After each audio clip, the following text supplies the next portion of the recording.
மாவட்டத்தில் உள்ள அரசு மருத்துவமனைகளில் மருத்துவ காலி பணியிடங்களை உடனே நிரப்பிட வேண்டும். போதுமான செவிலியர்களை உடனே நியமனம் செய்ய வேண்டும். மருந்து மாத்திரை கட்டுப்பாடு இன்றி உடனே சரி செய்ய வேண்டும். மருத்துவ பரிசோதனைகள் செய்ய போதுமான நிபுணர்களை நியமனம் செய்ய வேண்டும்.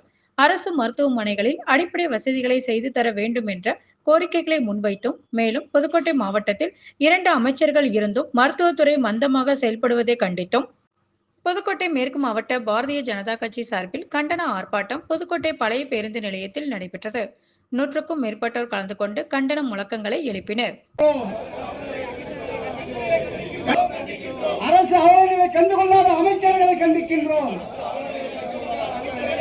பாரத் மாதா கி, பாரத் மாதா கி, பாரதிய ஜனதா கட்சி, பாரதிய ஜனதா கட்சி, பாரத பிரதமர் நரேந்திர மோடி, பாரத பிரதமர் நரேந்திர மோடி, ஆர்ப்பாட்டம் மீது ஆர்ப்பாட்டம், பாஜகவின் ஆர்ப்பாட்டம், தமிழக அரசு, தமிழக அரசு,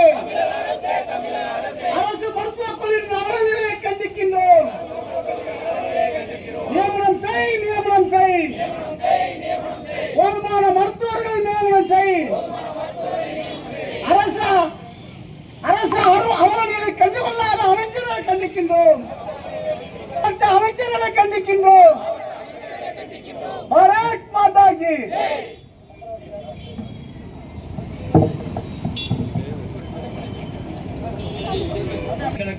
போதிய செவிலியர்கள் மருத்துவர்கள் இல்லாதனால் அதிகப்படியான நபர்கள் அங்கு பாதிக்கப்படுகிறார்கள். ஒரு சின்ன எக்ஸாம்பிள் பார்த்தீங்கன்னா, ஒருத்தவங்க வந்து நைட்டு ஒரு 3 மணிக்கு நெஞ்சு வலிப்பட்டு போனாங்க.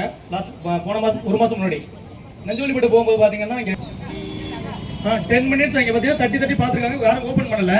ஓப்பன் பண்ணாமல் அவர் திரும்ப ஓப்பன் பண்ணலே என்று வீட்டுக்கு வந்துட்டாரு. வீட்டுக்கு வந்துட்டு கொஞ்சம் நேரம் கழிச்சு பார்த்தா இறந்து போயிட்டார். ஸோ அந்த மாதிரி நிறைய கந்தரகோட்டில் உள்ள புதுநகர், பெரியகோட்டை, விரடிப்பட்டி, இந்த மில்லாலவர்த்தி இங்கே உள்ள சுகாதார நிலையம் எல்லாமே அங்கே நிறைய டாக்டர் பிரச்சனை இருக்குது. டாக்டர்கள் இல்லை, போதிய மருந்துகள் இல்லை, சிவிலியர்கள் இல்லை. இதெல்லாம் கொஞ்சம் சரி செய்து கொடுக்கணும் தமிழக அரசு.